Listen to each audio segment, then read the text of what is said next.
जय हिंद। देखिए, CT scan के जगह पे अभी कोरोना मरीज के लिए HRCT किया जा रहा है। ये क्या चीज़ है और किस तरह से रेमडेसिविर जो दवा है वो कोरोना मरीजों को बचाती है, और भारत में जो एस्टेरॉइड यानी डेक्सामेथासोन का जो प्रयोग हो रहा है ये मरीजों की जान तो जरूर बचा ले रहा है, लेकिन इससे जो हमारी इम्यून सिस्टम सप्रेस हो रही है उससे जो ब्लैक फंगस नामक एक नया रोग उत्पन्न हुआ है जो कोरोना से ठीक हुए मरीजों को जान ले रहा है। ये ब्लैक फंगस कैसे होता है इसको समझते हैं। कोरोना वायरस जो होता है वो शरीर में एंट्री करता है तो अपने बाहर निकले हुए इस स्पाइक प्रोटीन के मदद से एंट्री करता है। ये क्या करता है, स्पाइक प्रोटीन हमारे जो कोशिकाएं होती हैं फेफड़े की उसके बाहर एक इस तरह का रिसेप्टर लगा होता है। ये रिसेप्टर क्या करता है, कहता है जो मेरे में फिट हो जाएगा हम उसको अंदर लेके चले जाएंगे। कोरोना का ये स्पाइक प्रोटीन पूरी तरह से इसमें फिट हो जाता है, जिस वजह से इस रिसेप्टर को लगता है कि ये हमारे काम लायक चीज है और ये अंदर लेके बकलोलवा चला जाता है। वैक्सीन क्या करती है, वैक्सीन जब हमारे शरीर में लगा दिया जाता है तो वैक्सीन इसके रिसेप्टर जो स्पाइक प्रोटीन है उसको जाके लॉक कर देती है। जैसे ये स्पाइक प्रोटीन है कोरोना का, इसको लॉक कर देगा। यही है एंटीबॉडी, ये जाके इस कोरोना वायरस के स्पाइक प्रोटीन को लॉक कर देता है, जिस वजह से इसका थुथुर कूचा जाता है और इसमें फिट नहीं हो पाता है और ये बाहर का बाहर रह जाता है, अंदर नहीं घुस पाता है। और सैनिटाइजर क्या करता है, सैनिटाइजर से थोड़ा और खतरनाक है, इसका खोपड़िया फाड़ देता है, इस तरह से पूरा झड़ जाता है, टाकला कर देता है, उसको खोपड़िया फाड़ देता है। तो ये सब जो बाहर की चीज है। सैनिटाइजर और वैक्सीन हमें कोरोना होने से बचाती है, लेकिन जब कोरोना हो जाता है तब रेमडेसिविर काम करता है। जैसे हमारे शरीर के अंदर ये स्पाइक प्रोटीन इस रिसेप्टर के मदद से अंदर चला गया और फेफड़े में अपना इन्फेक्शन फैला दिया। जब ये फेफड़े में जाता है तो कोरोना बहुत होशियार है, जाते वो खोजता है राइबोसोम को। हमारे शरीर के कोशिका में राइबोसोम जो है वो फोटोकॉपी की मशीन होती है। जिस तरह इस फोटोकॉपी की मशीन को नहीं पता है कि इससे किस चीज का फोटोकॉपी कराया जा रहा है, ये धड़ाधड़ फोटोकॉपी किए जा रहा है, उसी तरह राइबोसोम को भी नहीं पता है कि हमें बनाना क्या है, इसको जो मिलेगा उसका फोटोकॉपी करके बना देगा। कोरोना वायरस इतना होशियार है कि सबसे पहले जाता है राइबोसोम के पास और अपना फोटोकॉपी बनाने लगता है और धड़ाधड़ धड़ाधड़ धड़ाधड़ काम करना चालू कर देता है और देखते देखते इसकी संख्या लाखों में हो जाती है, पूरा फेफड़ा भर जाता है, हम सांस नहीं ले पाते। ये इसी की मदद से अपनी संख्या को ये बढ़ाता है। शरीर में जब इसकी संख्या ज्यादा बढ़ने लगती है तो वो मरीज माइल्ड यानी हल्के से लेके वो एवरेज और सीरियस यानी मॉडरेट और सीवियर में पहुंचने लगता है। तो जब वो माइल्ड को क्रॉस करके मॉडरेट और सीवियर पोजीशन में पहुंचता है तो फेफड़े में इन्फेक्शन बढ़ जाता है। उस स्थिति में रेमडेसिविर काम करता है। कोरोना का ये जो बाहर का स्पाइक प्रोटीन है ये केवल शरीर में घुसने में मदद करता है, मेन जो जान लेने का काम करता है और बीमारी को फैलाने का काम करता है वो इसके अंदर का आरएनए काम करता है, राइबोज न्यूक्लिक एसिड। आरएनए क्या है, जिस तरह से एक अंडा के अंदर का ये पीला वाला जर्दी होता है ना, यही सबसे खतरनाक होता है, यही आगे मुर्गी को जन्म देता है। इसको हम लोग जर्दी बोलते हैं, सीबीएसई वाला यॉग बोलता है सब इसको। उसी तरह कोरोना का ये जर्दी है, सोच रहा यही खतरनाक होता है। कोरोना के अंदर का ये आरएनए जो होता है इसके पास जेनेटिक मटेरियल होता है, ये सिंगल स्ट्रैंडेड होता है, एक फेरे की तरह होता है। इसका जो ये मोटा वाला भाग होता है ना, इसे सुगर फास्फेट कहते हैं। ये सिंगल हेलिक्स होता है और डीएनए में ना दोनों ओर से होता है, डबल हेलिक्स इस तरह से होता है। ये वाला हिस्सा होता है और इस पे ये जो देख रहे हैं यही इसी से मिलकर ये बना हुआ है। इसमें चार चीजें पाए जाते हैं जिसको हम लोग न्यूक्लियोटाइड कहते हैं। इसको क्या चीज होता है, यूरेसिल, ग्वानिन, साइटोसिन, एडेनिन, ये चार ऐसे चीज होते हैं जिससे मिलकर बना होता है। चार यहां लगेगा, फिर चार यहां लगेगा, फिर ये चार यहां लगेगा। तो वैज्ञानिकों ने दिमाग लगाया कि हमारे पास दो रास्ते हैं, या तो हम इसके बेस को उड़ा दें, या यूरेसिल, ग्वानिन, साइटोसिन, एडेनिन किसी एक को उड़ा दें, या तो फिर ये पूरा का पूरा ये जो इसका फॉस्फेट शुगर है पूरा ये चेन है इसी को तोड़ दे। तो देखा गया कि इसको तोड़ना काफी मुश्किल है और इसको उखाड़ना भी बाकी बहुत मुश्किल है। तो वैज्ञानिकों ने दिमाग लगाया कि इसमें ऐसा काम करते कोई एक डुप्लीकेट भर देते हैं, जिस वजह से कोरोना कंफ्यूज हो जाएगा और वो ओरिजिनल नहीं बन पाएगा। यही काम किया गया यहाँ पर।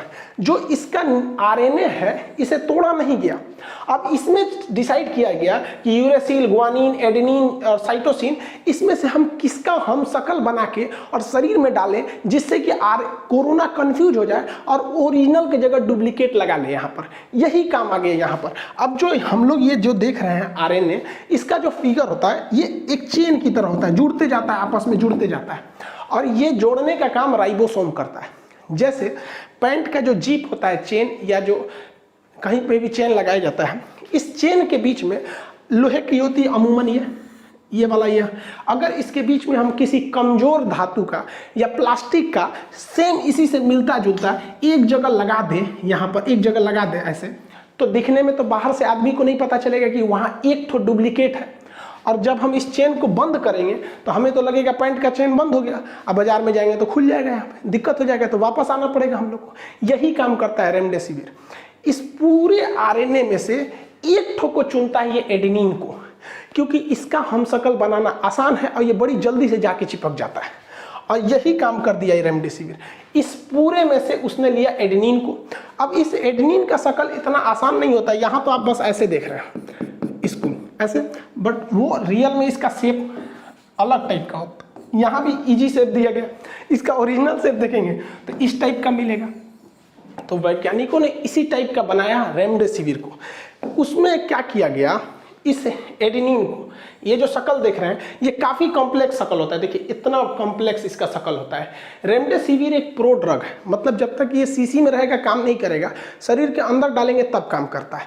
जैसे हम इसे शरीर में के अंदर डालते हैं, ये एडेनिन के हमशक्ल एक नया कॉपी बनाता है जिसका नाम होता है GS441524। ये जो GS441524 है, ये एकदम हूबहू दिखने लगता है जो कोरोना वायरस का एडेनिन है उसकी तरह, और ये जाके उसमें अटैच कर जाता है। अब देखिए जहां ओरिजिनल अटैच करना चाहिए उसके जगह पे ये नकली वाला रेमडेसिविर का जो GS441524 जो है वो जाके जुड़ने लगता है, जिस वजह से कोरोना वायरस जो होता है वो रिप्लिकेट जब करता है तो उसको पता ही नहीं चलता है कि हम अपने साथ डुप्लीकेट को ले लिए हैं, ये काम नहीं करेगा, तो कोरोना ससुरा काम करना छोड़ देता है। और ये वाली जो दवा है ये काम करने लगती है, जिसने बहुत सारे लोगों की जान बचाई थी। लेकिन ससुरा कोरोना बहुत होशियार है। कोरोना के अंदर एक ऐसा सीबीआई जांच लगा हुआ है, एक ऐसा सिस्टम है जो इसको पकड़ लेता है कि नकली चीज इसमें है। उसका नाम है 3,5-एक्सोराइबोज न्यूक्लियस। ये ससुरा क्या करता है, ये खोजता है कि ससुरा हमरे बीच में कोनो गड़बड़ चीज आके जुटा है। कहता है कि इसमें कौन गड़बड़ है, देखता रही इसे लाल लाल कौन चीज जुड़ा है, ये गड़बड़ है, ये एडेनिन ओरिजिनल नहीं है, हटाओ हटाओ, फेंको इसको फेंको। ससुरा ये बताइए, ये एक्सोराइबोज न्यूक्लियस इतना होशियार कोरोना, इसीलिए लोगों को डाउट होता है कि चाइना इसको जरूर बनाया होगा। और अभी धीरे धीरे खुलासा भी हो रहा है मैगजीन से, ऑस्ट्रेलिया वगैरह की मैगजीन, अमेरिकन मैगजीन ने कहा है कि इसको बनाया गया है। इतना होशियार कहीं वायरस होता है कि खोज लेगा और खोज इसको हटाने लगता है, कहता हटो हटो तुम काम लायक नहीं हो, इसको काम करने दो। ले भाई साहब, फिर उसको हटा के ओरिजिनल उसमें लगा देता है एडेनिन।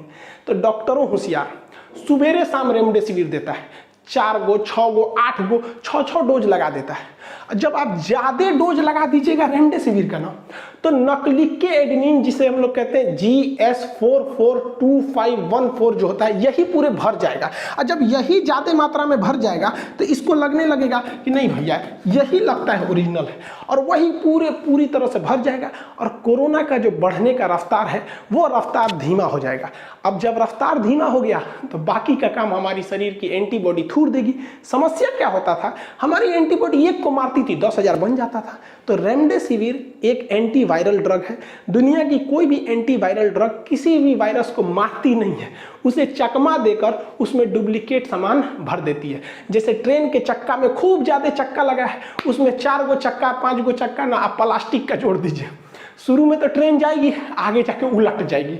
तो ट्रेन को उलाटा नहीं था, नकली लगा दिया था। समझ में गया। रेमडेसिविर के कुछ निगेटिव इफेक्ट भी है। इसमें क्या होता है कि थोड़ा सा आरबीसी की वैल्यू, जो आरबीसी हमारे ब्लड में, वो घटा देता है, जिस वजह से मरीज कमजोर होने लगता है, फील होने लगता है, क्योंकि आरबीसी कम होगा तो हीमोग्लोबिन भी कम होगा और हमें सुस्ती लगने लगेगा। और प्लेटलेट भी काउंट कम कर देता है। प्लेटलेट तो डेंगू में भी घटता है। तो आप अक्सर देखे होंगे कि ये जो कोरोना मरीज है उनका प्लेटलेट भी डाउन हो जा रहा है और थोड़ा सा बीपी का प्रॉब्लम उनको फेस करना हो रहा है। तो भैया कोई बात नहीं, जान तो बच जा रही है ना इससे। इस दवा को गिलियड साइंसेज नामक अमेरिकन कंपनी ने बनाया था, जिसे एक्चुअली में बनाया गया था इबोला वायरस के काउंटर के लिए किया गया था, लेकिन बाद में पाया गया कि ये कोरोना वायरस के लिए भी काम कर रहा है। तो इंडिया में ये जो दवा, ये तो अमेरिका की दवा है, वो हम लोग को क्यों देगा? तो उसने कुछ पैसे लेके भारत के 2 कंपनियों को इसको बनाने का लाइसेंस दिया।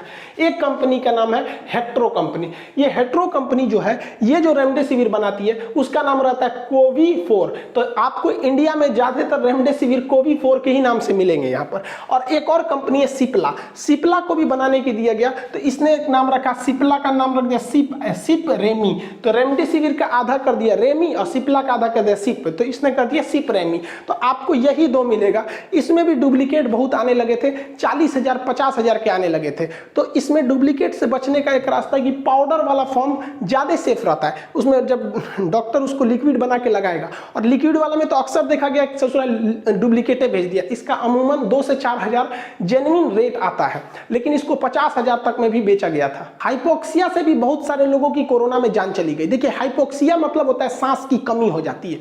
तो अमूमन जो हमारा पल्स ऑक्सीमीटर जो नापता है वो 94 से कम नहीं होना चाहिए। तो ये 94 से कम होता है तो हमें सांस लेने में तकलीफ होने लगती है, जिसे हम हाइपोक्सिया कहते हैं। जितना ज्यादा ये वैल्यू नीचे जाएगी उतना ही हमें सांस लेने में दिक्कत होगी, तो हमें ऑक्सीजन लगाना पड़ता है।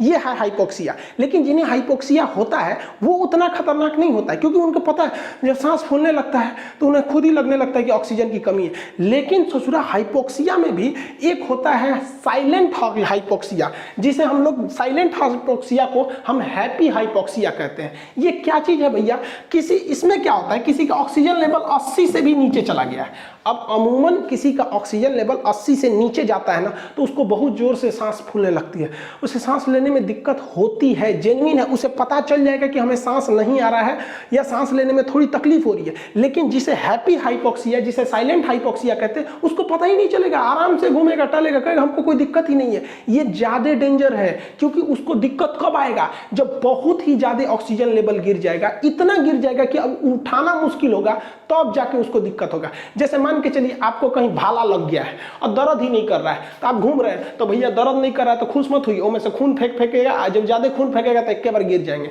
तो ये हाइपोक्सिया, इसे हम साइलेंट किलर भी कहते हैं, साइलेंट हाइपोक्सिया को। अगर आपको पहले पकड़ में आ गया, इसीलिए कहा गया है कि जब कोरोना मरीज है तो उसको सांस फूलने से ना चेक करे, बल्कि खुद के अपने पल्स ऑक्सीमीटर से नापे। जैसे मेरा ऑक्सीमीटर देखिए बता रहा अभी 99 है, मेरा ऑक्सीजन लेवल 99 अभी है, जो एकदम नॉर्मल है। कोरोना के कुछ मरीजों में एक और चीज देखा गया, ब्लड क्लॉटिंग। उनका ब्लड क्लॉट कर जा रहा था, नसों के अंदर जम जा रहा था। देखिए ब्लड बाहर क्लॉट करता है, कभी चोट वोट लगता है तो डेंजर नहीं माना जाता है, लेकिन जब ब्रेन में क्लॉट कर जाता है या नसों में क्लॉट कर जाता है तो उससे ज्यादा दिक्कत होता है, स्ट्रोक का खतरा हो जाता है। इसलिए डॉक्टर जो है इसे ब्लड को क्लॉट यानी थक्का ना बने इसके लिए अलग दवा देते हैं, जिसे ब्लड थिनर कहते हैं, ब्लड को पतला करने वाला, या क्लॉट ब्लास्टर, ये क्लॉट हो गया उसे ब्लास्ट करने के लिए। इसका टेक्निकल जो नाम होता है एंटीकोगुलेंट होता है। आमतौर पर इसे हेपरिन दिया जाता है। जिसमें ज्यादा क्लॉट कर जाता है उसे आईवी यानी इसके थ्रू, इंजेक्शन के थ्रू दिया जाता है। लेकिन ज्यादा पतला भी करना गलत है, इसलिए डॉक्टर क्या करते हैं, इसको टैबलेट फॉर्म में देते हैं, जो कि एक एवरेज रूप से अपना वर्क करती है। कोरोना वायरस से लड़ रहे लोगों में जानलेवा तब साबित हो जाता है जब कोरोना वायरस के साथ साथ उसमें बैक्टीरिया का भी अटैक हो जाता है और यह निमोनिया का रूप ले लेता है।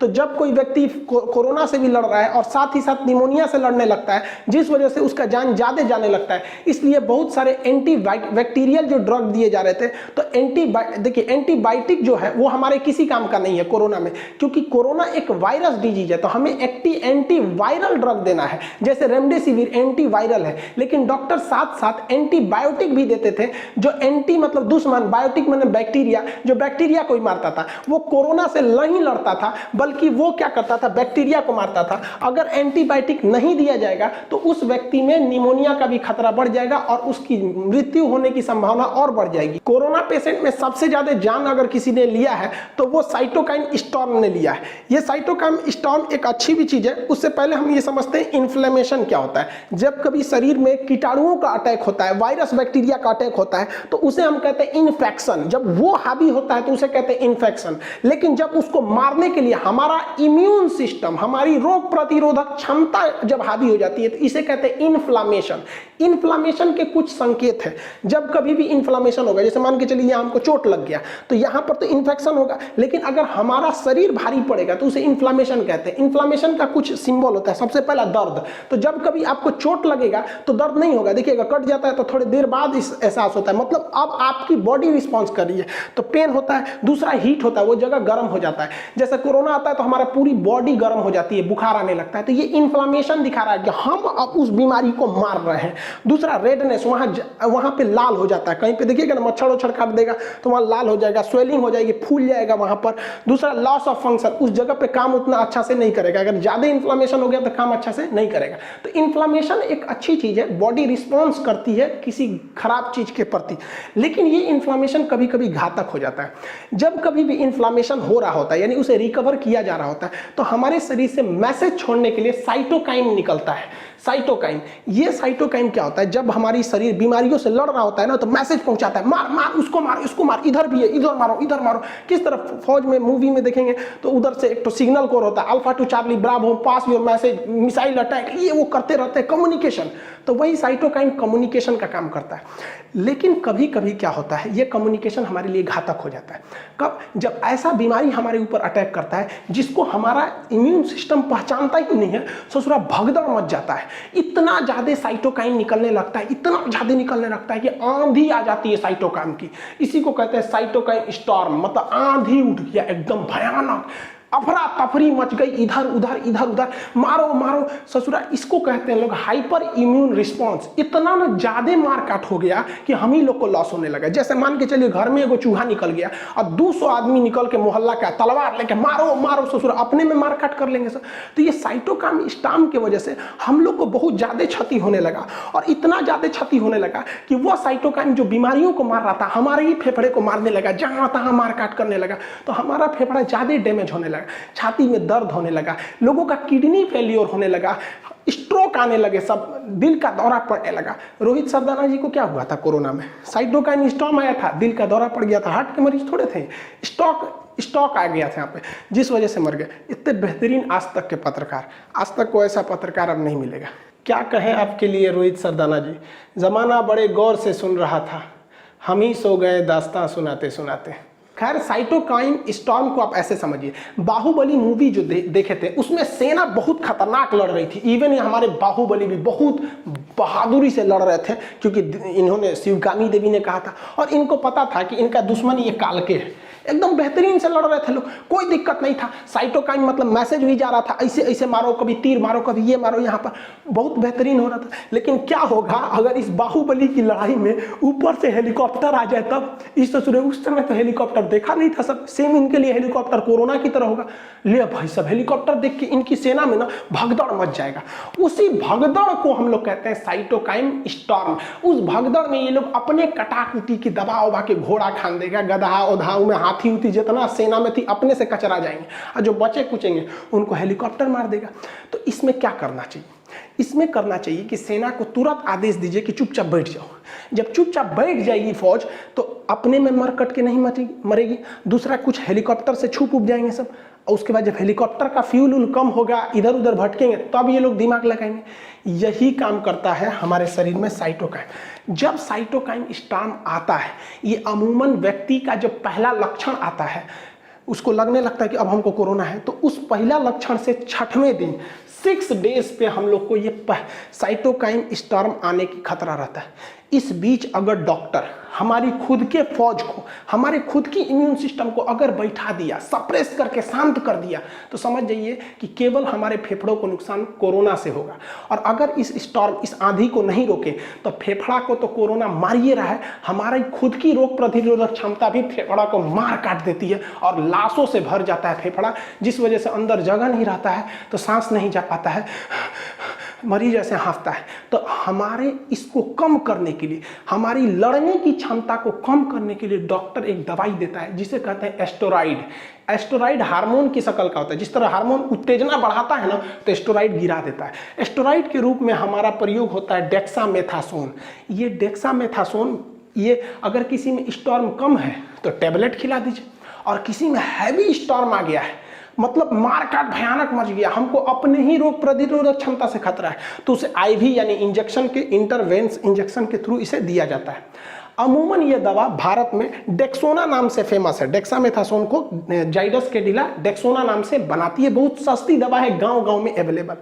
तो मरीजों को ये सुबह शाम दिया जा रहा है, डेक्सामेथासोन दिया जा रहा है। मरीज को लग रहा है ना कि दवाई हमरा ठीक कर रहा है, ना रे बबुआ, तोरे अंदर के फौज को कह रहा है अभी चुपचाप रहो, चुपचाप रहो, हेलीकॉप्टर आया है, चल जाएगा तब मारना इसको। तो वही साइटोकाइन। तो जिस व्यक्ति में ये डेक्सामेथासोन टाइम से दे दिया गया वो बच गया। लेकिन ससुरा इसमें गड़बड़ है। मान के चलिए अभी कोरोना बहुत कम है, बहुत कम है, तो हमारा एंटीबॉडी उसको मार मार के खत्म कर देगा। अब कोनो बकलोल डॉक्टर अभी तनिए सा कोरोना है और आपको चढ़ा दिया डेक्सामेथासोन, तो डेक्सामेथासोन आपके शरीर के फौज को कहेगा चुप रहो, तो कोरोना कहेगा वाह हम तो यही खोजिए रहे थे, अभी हमारी संख्या कम है, 2-4 दिन में वो संख्या बढ़ा देगा। इसलिए एम्स डायरेक्टर रणदीप गुलेरिया चिल्ला चिल्ला कह रहे हैं कि भैया डेक्सामेथासोन अपने से मत लीजिए लो, वो टाइम आने पर लीजिए लो। तो वो हकीकत बात है, ये हमारे इम्यून सिस्टम को सप्रेस यानी कमजोर कर देता है, ताकि उसको बाईपास कर देता है और खुद लड़ने लगता है। इसके बाद इसको कमजोर कर दीजिए, आपका इम्यून सिस्टम बैठ जाएगा, तो कोरोना से ही खतरा होगा। अब उसके बाद चढ़ा दीजिए रेमडेसिविर, रेमडेसिविर कोरोना को चकमा दे देगा। लेकिन आप बताइए, ये जो हमने डेक्सामेथासोन दिया है, ये तो हमारी बीमारी से लड़ने की क्षमता को सप्रेस करके दबा दिया, और इसी से चालू हो जाता है ब्लैक फंगस का खतरा। ब्लैक फंगस एक नॉर्मल फंगस है जो रोटी, ब्रेड इत्यादि पे लग जाता है, ये नॉर्मल है। अगर हम अपने कपड़े भी उतार के यहाँ 1 महीना के लिए छोड़ दें, उसमें नमी रहे, तो वहाँ भी ब्लैक फंगस आ जाएगा। हमारे शरीर पर भी ब्लैक फंगस जम जाते हैं, बट उसको पसीना मार के खत्म कर देता है। कहता है सच रहा, यहाँ का जमता है, सोचिए जिस चीज़ को हमारा पसीना मार देता है। लेकिन जब कभी हम लोगों को कोरोना हो जाता है, तो इतना ना स्टेरॉइड दिया जाता है जो हमारे इम्यून सिस्टम को सप्रेस करके कमजोर कर देता है कि हमारा इम्यून इस छोटे से ब्लैक फंगस यानी म्यूकोरमाइकोसिस से भी नहीं लड़ पाता है। अब ये आता कहाँ से है? तो इसके देखिए, जब कोई कोरोना मरीज ज़्यादा सीरियस हो जाता है तो उसको तो हैवी स्टेरॉइड देना मजबूरी है, जिससे कि उसका इम्यून कमज़ोर हो जाता है। और उसे ऑक्सीजन जब दिया जाता है तो ऑक्सीजन पे नमी आती है, देखिएगा उसमें पानी का बुलबुला रखा जाता है, उस नमी के माध्यम से, या वेंटिलेटर पे जब दिया जाता है तो यहाँ से नमी के माध्यम से ये जो फंगस है ये हमेशा नमी वाले जगह पे रहता है, हमारे शरीर में आता है। इसके एंट्री करने का रास्ता नाक है, ये नाक से एंट्री करता है। ये ब्लैक फंगस जानलेवा है, जैसे रेबीज बीमारी होती है ना कुत्तों के काटने से, जिनको हो जाएगा उन्हें दुनिया का कोई डॉक्टर नहीं बचा सकता, वो तो ससुरा 100% खतरनाक है। ये ब्लैक फंगस ये 50% खतरनाक है। लेकिन ये किन्हें होगा?